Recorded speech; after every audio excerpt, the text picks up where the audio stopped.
이게 구분이 안 돼서 설이나 추석이 돼야 옷 한번 얻어 입잖아요. 그러니까 그날이 그날 같았는데 하여튼 명절은 즐거운 것 같습니다. 어떤 할머니 권사님이 이제 손주가 온다는 소식을 듣고 너무나 반가워서 하나님 앞에 5만 원을 감사금을 드렸습니다. 근데 일주일 있다가 손주가 간 후에는 너무 감사해서 하나님 앞에 10만 원을 드렸다고 합니다. 무슨 얘기인지 아시죠?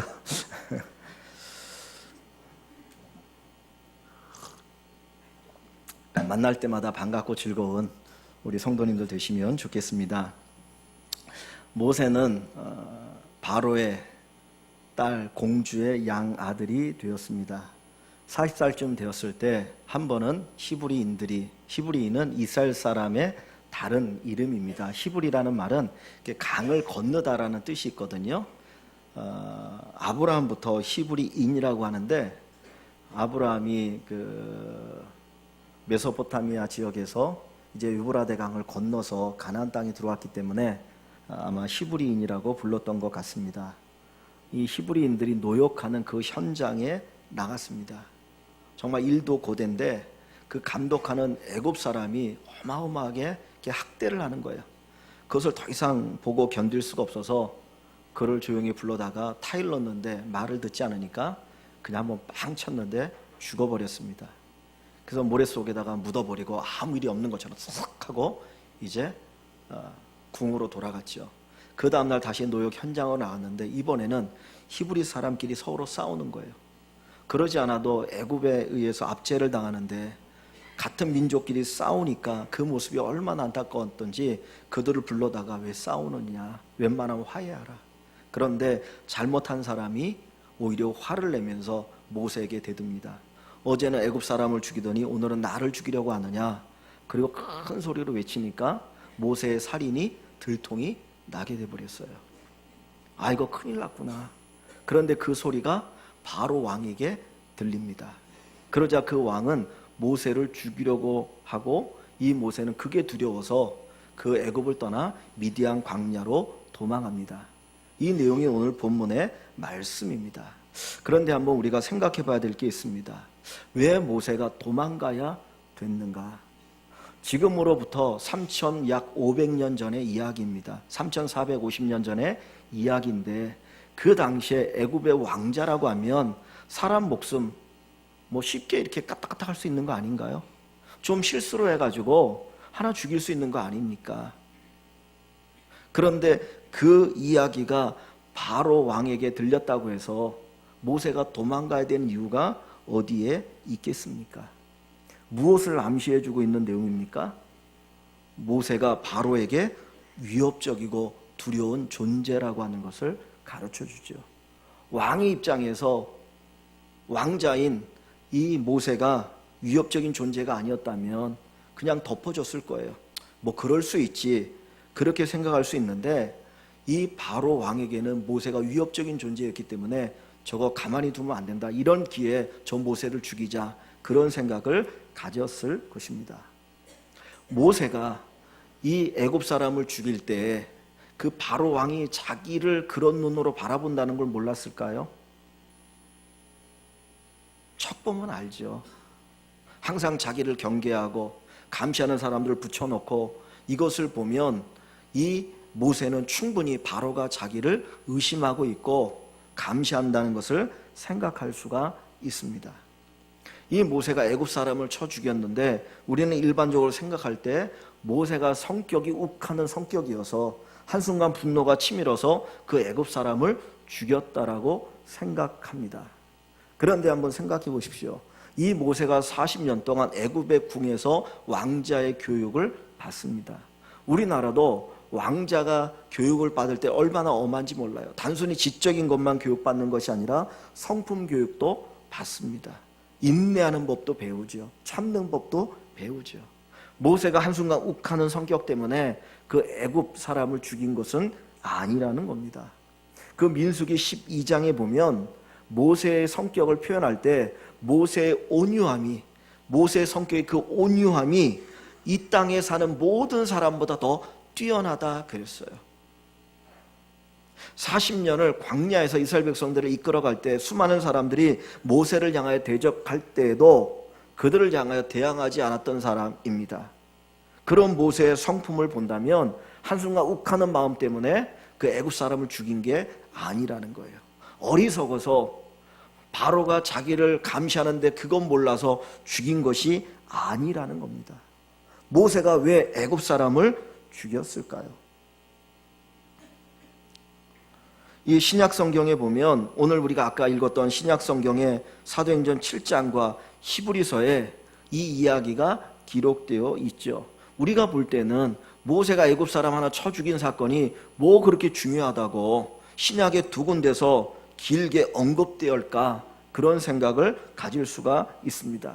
그런데 성경이 기록하고 있는 것은 무엇입니까? 겉으로 드러난 행동보다도 그 모세가 애굽 사람을 죽였던 그 동기가 무엇이냐에 초점을 맞추고 있다라는 것입니다. 사람은 권력의 맛을 보면 권력 포기하기가 쉽지 않아요. 그래서 선거에 떨어지고 떨어짐에도 끝까지 자꾸 나가는 이유가 뭡니까? 권력을 알기 때문이에요. 지난번에 청와대에서 불미스러운 일이 있었죠. 무슨 보고서가 유출돼가지고 누가 누구를 감찰하니 계속 그 안에서 서로 이 권력 싸움이 있잖아요. 왜 그렇습니까? 권력의 맛을 알기 때문이에요. 우리같이 아무것도 모르는 사람은 청와대에서 무슨 실장을 하고 무슨 비서관을 하고 행정관을 하면 그 높은 자리인데 왜 그렇게 싸우냐, 대통령 잘 모시다가 나오면 되는 거 아니냐 생각하는데, 거기에 가본 사람들, 그 맛을 아는 사람들은 더 큰 권력을 잡기 위해서 싸운다라는 거예요. 지금 모세는 애굽의 왕자입니다. 그렇다면 권력의 맛을 아는 사람이에요. 이 당시에 애굽은 세계 최고의 나라입니다.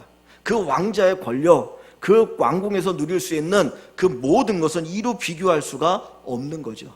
내가 왕자로서 이것을 누리는데 내가 왕이 되어진다면 얼마나 큰 권력을 누릴 수 있을까? 거기서 권력 다툼이 충분히 일어날 수 있는 상황입니다. 그런데 모세가 그 들에 있는 한 애굽의 감독관을 쳐 죽인 이 사건이 어떤 의미를 갖는 것입니까?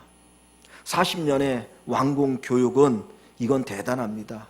그 애굽에서 그 우상 숭배에 대한 것을 배웁니다. 학문을 배우게 되죠. 일을 배우게 되죠. 권력을 경험하게 됩니다. 쾌락을 경험합니다. 어마어마한 것들 누리며 살았던 그 모세입니다. 그렇기 때문에 자연스럽게 그는 애굽 사람이 되어질 수밖에 없는 상황입니다. 그런데 오늘 본문에 보면 이 모세가 그 이스라엘 백성들을 가리켜서 이런 표현을 쓰고 있습니다. 11절 말씀을 다시 한번 봅니다. 2장 11절, 모세가 장성한 후에 한 번은 누구에게 나가서요? 자기 형제들에게 나가서 그들이 고되게 노동하는 것을 보더니 어떤 애굽 사람이 한 히브리 사람, 곧 누구요? 자기 형제를 치는 것을 본지라 그랬어요. 지금 히브리 사람들을 누구라고 얘기합니까? 자기 형제라고 이야기하고 있어요. 지금 이 히브리 사람들은 어떤 상황에 있는 사람들이에요? 애굽에서 노예로 전락한 사람들입니다. 바로가 죽이기를 원하는 사람들이에요. 이 히브리 사람이 되어지면 더 이상 어디에 올라갈 데도 없는 정말 가장 천민입니다.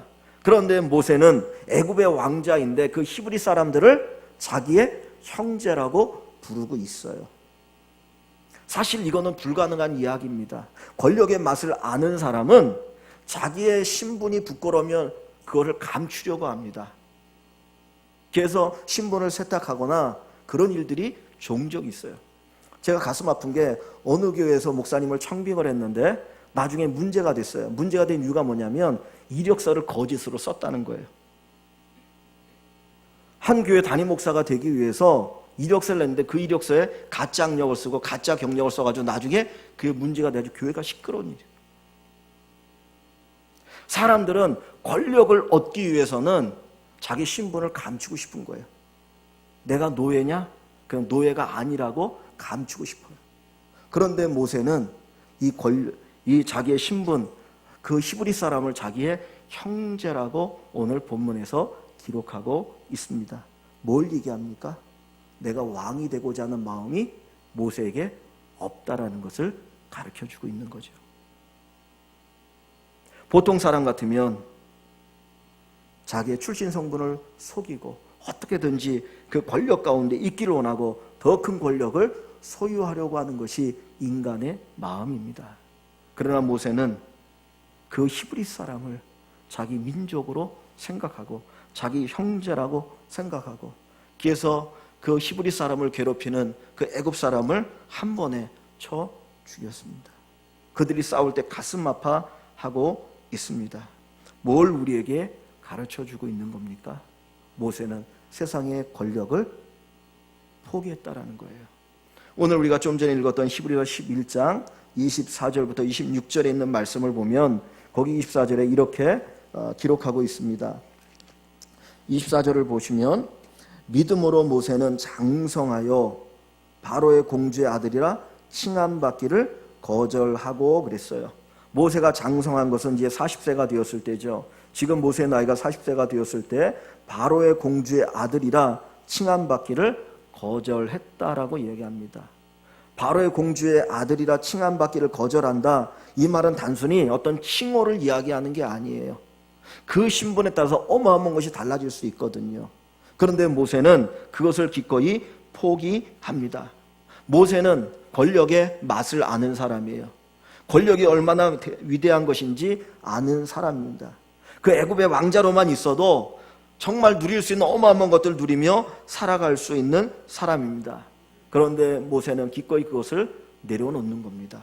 단순히 애굽의 한 사람을 죽였다라가 아니라 모세가 이 세상의 권력, 이 명예, 쾌락을 내려놓는 사건이 오늘 본문의 사건이라는 것을 우리에게 가르쳐 주고 있습니다. 오히려 그는 무엇을 선택합니까? 하나님의 백성들과 함께 고난받는 것을 선택했다라고 이야기하고 있습니다. 그 사도행전 7장 25절 우리가 읽었던 거기에 보면 오히려 모세는 하나님이 자기를 통해서 이스라엘을 구원하실 것을 기대했다라는 거예요. 하나님은 나를 통해서 이 이스라엘 백성을 구원하실 것이다, 그런 생각을 가졌어요. 그러니까 권력은 포기하고 애굽 왕자의 지위는 이미 내려놓고 이제 하나님 나를 통해서 이 이스라엘 백성들을 구원하실 것이다, 그런 생각을 갖고 있다라는 거예요. 어떻게 이런 일들이 가능할 수가 있었겠습니까? 히브리서 11장 24절에 보니까 뭐라고 했냐면 믿음으로 모세는 그랬어요. 믿음으로 모세는 바로의 공주의 아들이람을 거절하고 하나님 백성들과 함께 고난받는 것을 더 좋아하고 그리스도를 위하여 숨어 받는 것을 선택했다라고 이야기합니다. 그 근거가 뭐예요? 믿음이라는 거예요. 믿음. 세상의 권력을 기꺼이 포기할 수 있었던 것이 믿음이라는 겁니다. 그런데 로마서 10장 17절에 보면 믿음은 들음에서 나며 들음은 그리스도의 말씀으로 말미암는다 그랬어요. 믿음은 어디에서 나오는 거예요? 말씀에서. 그럼 모세가 애굽 왕자의 그 권력을 기꺼이 포기할 수 있었던 것은 무엇 때문입니까? 말씀 때문이죠. 말씀. 근데 모세가 포기하는 것은 억지로 포기하는 게 아니에요. 제가 한 1월 달인가 이제 그 이발소에 가서 머리를 깎으려고 갔는데 거기에 나이 드신 분이 오셔가지고는 그 이발사 아저씨하고 뭐 이야기를 하는데 담배 끊는 걸 이야기하더라고요. 올해부터 담배값이 갑자기 이제 5,000원, 2,500원에서 5,000원에 올라오니까 담배값 때문에 이제 담배를 끊는다고 하는 분들이 많이 있었어요. 서로 이야기를 하시면서 그 이발사분이 물어보더라고요. 담배 맛이 어떠냐 그랬더니 담배 맛이 쓰게 느껴지고 역겹게 느껴진다는 거예요. 그 냄새가. 그러니까 대뜸 하는 말이 당신은 담배 끊었습니다. 그전에 그렇게 구수하게 느껴졌던 냄새가 역겹게 느껴지면 그냥 끊어지는 거죠. 그죠? 내가 억지로 끊으려고 하는 게 아니라. 모세가 정말 세상의 사람들은 권력을 쫓잖아요. 그 권력만 가지면 내가 행복할 텐데 내가 권력만 있으면 명예만 있으면 돈만 있으면 그것만 있으면 나는 행복할 거라고 생각하고 사람들이 거기에 노예가 돼서 그것을 쫓아가는데 모세는 그것을 기꺼이 내려놓습니다. 억지로 내려놓는 게 아니에요. 마치 담배 냄새가 처음에는 구수하게 느껴졌지만 나중에 역겹게 느껴진 것처럼 보니까 이게 아무것도 아니라는 거예요. 모세가 생각할 때는 이 권력 아무것도 아니더라. 그래서 내려놓게 되는데 그 이유가 뭡니까? 믿음이라고 했어요. 믿음이 있으니까 그거 내려놓을 수 있다는 거예요. 근데 그 믿음이 어디에서 나오느냐? 말씀에서 나온다는 거예요. 모세는 말씀으로 인하여서 기꺼이 포기할 수 있었어요. 모세에게 하나님의 말씀이 있을 때 모세는 포기할 수 있었습니다. 그런데 사실은 이게 포기가 아니라 이기는 거죠. 그전에는 권력을 쫓았는데 이제는 말씀으로 인해서 권력을 이기는 자가 됐어요. 쾌락을 이기는 자가 됐어요. 명예를 이기는 자가 되었다라는 것입니다. 하나님의 말씀은 저와 여러분들로 하여금 세상을 이기게 합니다. 우리가 세상의 노예가 되어서 세상의 종이 되어서 세상을 쫓고 있잖아요. 사실 우리가 기도할 때 우리의 기도의 상당수는 어떻게 보면 하나님 나라에서 쓰레기와 같은 것들이에요. 세상의 것을, 세상의 노예가 되어서 그것을 달라고 하나님 앞에 얼마나 부르짖는지 모릅니다. 그런데 이 모세에 하나님의 말씀이 들어가니까 그 말씀으로 인해서 모세는 기꺼이 내려놓을 수가 있었어요. 세상을 이기는 자가 될 수 있었습니다. 오직 주님만 바라보는 자가 될 수 있었어요. 그는 그 왕궁의 그 화려함도 좋을 수 있지만 그것보다는 이스라엘 백성들과 함께 광야의 거친들에 사는 것을 더 기뻐했고 더 좋아했어요. 거기에서도 하나님의 은혜를 누리며 살아갈 수가 있었던 것입니다. 과거에 우리가 불렀던 복음성가 중에 초가 삼간도 나는 만족하네. 값진 재물 내게 없지만 내게 주신 하늘나라에 가면 얼마나 기쁜지 그 찬양을 부르며 있었거든요. 정말 오늘 우리에게 그 찬양을 부를 수 있겠는가? 모세 안에 말씀이 있을 때 그 말씀으로 인해서 그는 세상을 이기는 자가 될 수 있었고 기꺼이 내려놓는 자가 될 수 있었던 것입니다. 말씀은 세상을 이깁니다. 말씀은 우리를 이깁니다. 말씀은 나를 이깁니다. 말씀이 있으면 내 안의 욕심과 내 안의 죄성을 능히 이겨나갈 수가 있는 것입니다. 모세가 어떻게 말씀의 사람입니까? 모세는 죽어야 될 운명이었는데 그의 어머니로부터 유모가 되어서 양육받았습니다. 젖을 먹이면서 그의 품에 안고 그에게 신앙교육을 합니다. 일반적으로 히브리 사람들이 이제 아이를 낳으면 젖을 먹이는데 일반적으로 3년에서 4년 또는 길게는 7년까지 젖을 먹인다고 그래요. 이 모세가 바로의 공주의 양아들이 되었지만 이 어머니로부터 이제 양육을 받습니다. 어린 시절에 그 어머니 요게벳이 그 모세에게 너는 히브리 사람이야, 너는 하나님의 사람이야 그러면서 하나님의 말씀을 가르쳐 줍니다. 이 창세기는 또 이 출애굽기는 신명기까지 모세가 기록한 성경이죠. 모세가 어디에서 알 수 있었습니까? 하나님이 가르쳐주셨고 이스라엘 백성들이 그 아브라함부터 끊임없이 이 말씀을 배웠다라는 게 기록되지는 않았지만 배운 그 말씀을 통해서 이 말씀의 교육을 받았습니다. 그때 어머니는 우리의 하나님은, 우리가 믿는 하나님은 이 세상을 창조하신 하나님이다. 그 하나님이 우리의 조상 아브라함이 약속하셔서 우리를 다시 가나안 땅으로 들이실 거야. 그리고 그때가 가까워오고 있다. 그리고 가르쳐주고 있어요. 왜? 아브라함에게 하나님 말씀이 뭡니까? 4대가 지나면 400년이 되어지면 너희가 이방에서 객이 되었다가 다시 이 가나안 땅에 돌아올 것이라는 거예요. 근데 때가 이제 되었거든요. 그러니까 이 어머니는 이 모세에게 우리는 이제 얼마 있으면 가나안 땅에 들어갈 것이다. 그리고 또 가르쳐줍니다. 왜 너의 동료들이, 너의 또래의 모든 아이들이 날강에 다 죽어가는데 왜 하나님 너를 살려줬는지 아느냐? 바로 하나님 너를 통해 놀라운 일을 하기 위함이야. 하나님께서 너를 통해서 이 이스라엘 백성들을 구원하시기 위함인 줄 알아. 그러면서 그것을 가르쳐 주었을 것입니다. 모세는 그 말씀을 들으면서 자랐습니다. 어렸을 때는 그것이 단순한 지식이었습니다. 그냥 그런가 보다. 그리고 애굽에서 많은 학문을 배우고 애굽의 문화를 배우고 그리고 그 속에서 말씀이 숨을 못 쉬는 것 같았습니다. 그런데 모세가 자라가면서 그 말씀이 끊임없이 이 모세 안에서 요동치기 시작하는 겁니다. 갈등이 일어납니다.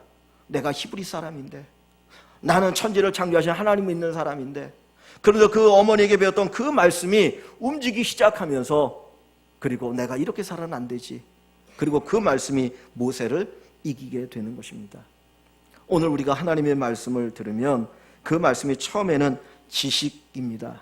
우리는 지식을 듣는 것 같아요. 그런데 그 말씀이 살아 움직이기 때문에 우리 안에서 꿈틀대기 시작합니다. 역사합니다. 정말 하나님의 말씀의 능력을 경험하기 위해서는 이 말씀이 먼저는 나하고 싸워야 돼요.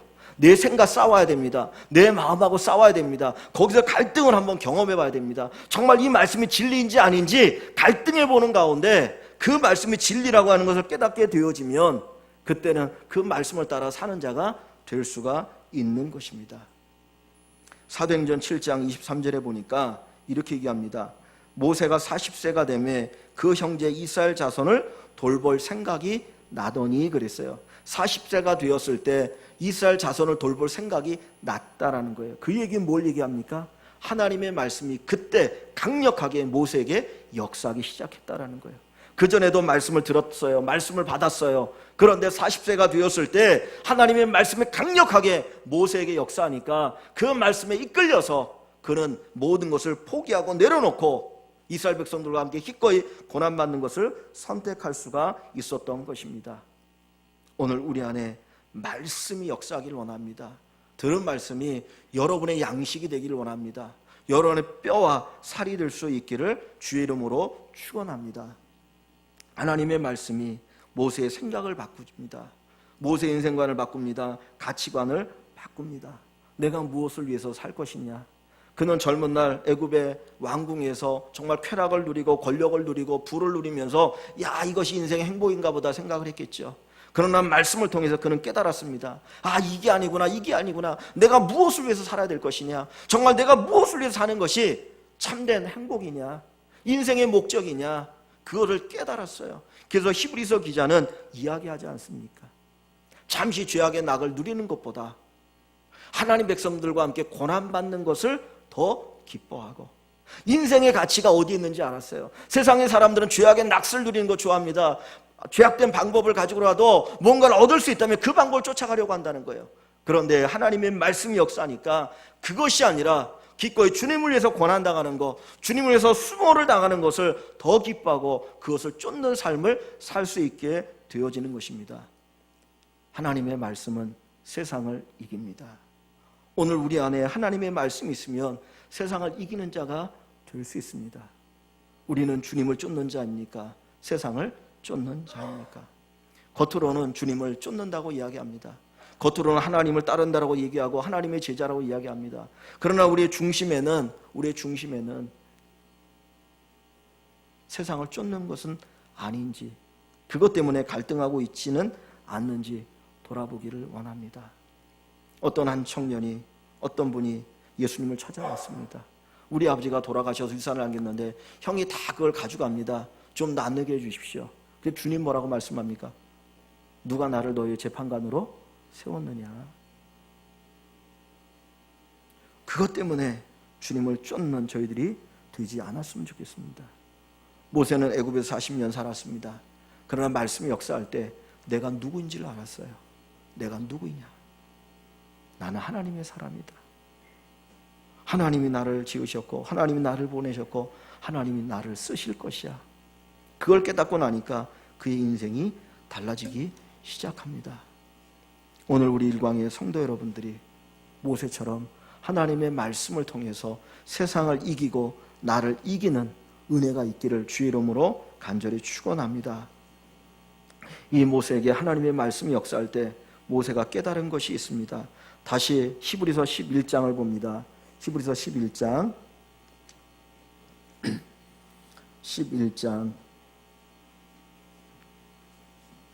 26절입니다. 11장 26절 같이 한번 보겠습니다. 그리스도를 위하여 받는 수모를 애굽의 모든 보화보다 더 큰 재물로 여겼으니 이는 상 주심을 바라봄이라. 아멘. 25절에 도리어 하나님 백성들과 함께 고난받기를 잠시 죄악의 낙을 누리는 것보다 더 좋아하고, 그리스도를 위하여 받는 수모를 애굽의 모든 보화보다 더 큰 재물로 여겼으니 이는 무엇을 바라봄이라? 상 주심을 바라봄이라. 모세는 하나님 주시는 상을 봤다는 거예요. 그전에는 몰랐어요. 애굽의 왕이 되면 최고인 줄 알았습니다. 그런데 말씀을 통해서 그게 아무것도 아니라는 거죠. 한 줌의 재와 같더라. 그것을 깨닫고 났는데 무엇 때문에? 상 주심을 바라봅니다. 하나님이 주실 상을 바라보게 된 겁니다. 그것은 세상에서 볼 수 있는 게 아니고 말씀을 통해서만 깨닫는 거죠. 믿음은 바라는 것들의 실상이요 보지 못하는 것의 증거라 그랬는데, 모세가 말씀을 통해서 그것을 깨닫고 나니까 더 큰 상이 있더라, 그것을 알게 되었습니다. 군대에서 대령과 그 다음에 계급은 별입니다. 무궁화 세 개를 대령이라고 이야기하고, 그 다음에 이제 별이 되면 준장, 소장, 중장, 대장 그렇게 얘기합니다. 그런데 제가 알기로는 대령과 이 별 한 계급 차이인데, 대령에서 별이 되면 60몇 가지가 달라진다고 그래요. 어마어마하게 다른 것들이 많이 있습니다. 그래서 악착같이 대령을 달면 이제 별이 달라고 하죠. 그래서 별을 다는 건 진짜 하늘의 별 따기라고 합니다. 별을 달기 위해서 어떤 사람은 별의별 짓을 다 하기도 합니다. 근데 기독 장교들을 이야기할 때 정말 신앙생활을 잘하면서 별을 달아서 준장, 소장, 중장, 대장으로 올라가는 사람 보면 참 대단한 사람인 것 같아요. 그런데 더 위대한 사람은 뭐냐면, 신앙을 지키기 위해서 기꺼이 별 다는 것을 포기한 분들이 있어요. 그러니까 육사를 졸업하면 중장은 중령 기본적으로 단다고 합니다. 무궁화 둘, 조금 저기 하면 이제 대령 다는데, 이제 별 달기는 진짜 이게 쉬운 일이 아니거든요. 그런데 자기의 신앙을 위해서 기꺼이 내가 부정한 방법 쓰지 않고 나 기꺼이 포기하겠다. 그래서 그냥 대령에서 예편한 분들이 더러 있습니다. 그분들의 신앙은 어떻게 보면 모세의 신앙과 같은 것 같아요. 단순히 별을 다는 걸 통해서 보상받는 게 아니라 하나님이 내게 주실 상급이 있다라고 하는 것을 알고 있다는 거죠. 그걸 어디에서 압니까? 말씀을 통해서 아는 겁니다. 이 생명의 말씀을 통해서 우리 눈에 보이는 것, 이것이 전부가 아니고 눈에 보이지 않는 영원한 것이 있고 하나님 우리에게 준 놀라운 상급이 있다라고 하는 것을 알기 때문에 기꺼이 내려놓을 수 있는 것이 바로 그 믿음의 신앙입니다. 요한복음 1장 1절에 보면 말씀은 하나님이라 했습니다. 태초에 말씀이 계신 이 말씀이 하나님과 함께 있었고 이 말씀이 곧 하나님이시다. 오늘 하나님께서 우리를 위해 역사하실 때 무엇을 통해 역사하십니까? 말씀을 통해서 역사하십니다. 우리가 보라 하나님의 능력을 그랬습니다. 우리가 하나님의 능력을 봐야 되는데 무엇을 통해서 볼 수 있습니까? 말씀을 통해서 볼 수 있다는 거예요. 우리가 그 말씀을 받으면 말씀이 우리 안에 역사하면서 놀라운 일들을 이루어 주실 것입니다. 내 안에 말씀이 없으면 하나님의 역사는 일어나기가 어렵습니다. 인생을 바꾸는 말씀, 새 역사를 이루는 하나님의 말씀이 저와 여러분들에게 있기를 소원합니다. 헬라어에 말씀이라고 하는 단어가 두 개가 있습니다. 하나는 로고스요, 하나는 레마입니다. 이 로고스라고 하는 단어는 그냥 이렇게 객관적으로 들려지는 말씀이에요. 오늘 제가 이렇게 설교할 때 여러분이 들려지는 말씀이 그냥 로고스예요. 기록된 말씀이 로고스입니다. 그런데 레마라고 하는 것은 내 개인에게 들려오는 그 말씀을 레마라고 이야기해요. 제가 여러분들에게 설교를 하는데 여러분이 이 말씀을 가슴에 받지 않으면 그냥 로고스로 끝나는 거예요. 근데 그 말씀을 받아서 말씀이 심겨져서 역사할 때 그 말씀을 레마라고 이야기합니다. 하나님의 역사는 어디에서 일어나느냐? 내가 그 말씀을 받아서 레마가 되어질 때, 하나님의 말씀이 나의 말씀이 되어질 때 레마가 되는 거예요. 거기 역사가 일어납니다. 어떤 분들은 말씀을 받지 않는 분들은 설교를 들으면 어떤 분은 야 저건 누가 들어야 되는데 저건 누가 들어야 되는데 그 사람의 역사가 안 일어나요. 설교를 들을 때마다 그 말씀이 나의 말씀이라고 생각하고 간절히 받을 때 그 말씀의 역사가 일어나는 겁니다. 거기에 하나님의 능력이 나타나기 시작합니다. 제가 부끄러운 이야기지만 지난 수요일 날 수요 예배 때 설교를 제가 누가복음 2장에 있는 시몬과 안나에 관한 설교를 했습니다. 사실 이 수요일 날 했던 설교는 몇 주 전에 다른 교회 헌신 예배 때 가서 했던 설교였거든요. 거기에 시몬 전도회라고 나이 많으신 어른들 헌신 예배가 있어서 그때 그 헌신 예배를 위해서 준비했던 말씀이었습니다. 그래서 은혜가 나름대로 있는 것 같고 그래서 이 말씀을 언제 한번 전할까 그런 생각이 있었는데 수요일 날 이 설 명절 연휴여서 나오시면 우리 김경영 원사님이나 나이 많으신 몇 분만 나오겠지. 그래서 나이 많은 분들이 그냥 한번 전하지 그러고 그 말씀을 다시 한번 이제 전했어요. 근데 한번 전했기 때문에 그래도 머릿속에 남아있잖아요. 몇 주 됐으니까. 그래서 이제 쭉 훑어보고 몇 번 훑어보고 그 말씀을 설교를 했습니다. 그게 재탕 설교한 거죠. 근데 설교를 하는데 그날따라 저희 집사람도 피곤했던지 구벅구벅 조는 것 같고 눈은 껌뻑껌뻑 그냥 제가 볼 때, 그리고 설교하는 저도 도대체 뭘 얘기하는지 그냥 막 이게 혀가 그냥 꼬이는데 빨리 설교가 끝났으면 좋겠다. 근데 설교하는 사람은 이렇게 또 이렇게 많이 사람들 이렇게 앞에 있는 회중들을 보면서 설교를 하다 보니까 이제 은혜가 되나 안 되나 보거든요. 근데 영 아닌 것 같아요. 뭐 제가 맹맹한데 여러분들이 은혜 받겠습니까? 그래서 속으로 엄청나게 하나님 앞에 회개했습니다. 그랬더니 집에 갔더니 이제 저희 집 사람이 먼저 은혜 받고 전해야지, 그 얘기를 딱 하는 거여서 저 사람이 잘 알고 있나 이제 그런 생각을 했거든요. 거기에는 역사가 없어요. 그죠? 정말 제가 깨달은 것이 어떻게 보면 아주 얕을지라도 그 하나님이 제게 깨닫게 하신 말씀을 전할 때 거기에 은혜가 있고 능력이 있지, 깨닫지 않으면 은혜가 없고 능력도 없더라고요. 모세가 어렸을 때부터 말씀을 배웠지만 40이 되었을 때 거기에 역사를 시작합니다. 왜? 그 말씀을 자기가 받는 거예요. 그 갈등 속에서 이 말씀이 진리라고 하는 것을 그가 깨닫고 나니까 그 말씀이 모세를 통해서 역사하기 시작합니다. 기꺼이 내려놓을 수 있는 거예요. 사실 어떻게 그걸 내려놓을 수 있습니까? 세상이 부귀영화인데, 어떻게 얻은 지위인데. 그걸 내려놓을 수 있었던 것은 뭐예요? 말씀 때문이에요. 말씀이 우리 안에 들어가면 세상을 이길 수 있습니다. 말씀이 우리 안에 들어가면 내가 바뀌고 변화됩니다. 하나님 말씀을 통해서 역사하십니다. 우리가 말씀을 들을 수 있고 말씀을 우리 가슴에 새길 수 있기를 소원합니다. 이사야 55장 10절부터 13절에 이런 이야기가 있습니다. 하늘에서 비가 내리면 그 비가 다시 그냥 하늘로 올라가지 않는다는 거예요. 땅에 떨어져서 그 비로 인해서 싹이 나고 잎이 자라고 열매를 맺는다. 그것처럼 내 말도 내 입에서 나가면 헛되이 돌아오지 않는다. 반드시 그 말에는 결과가 있다. 그 말이 너에게 기쁨을 줄 것이고 네 인생이 황폐하느냐, 그 말씀이 너희에게 새로운 변화를 줄 것이고 새롭게 할 것이다. 그 이야기가 이사야 55장 10절에서 13절에 기록되어 있습니다. 하나님의 말씀은 우리에게 능력입니다. 하나님 능력으로 역사할 때 말씀으로 역사하십니다. 우리가 록펠러를 너무나 잘 알고 있습니다.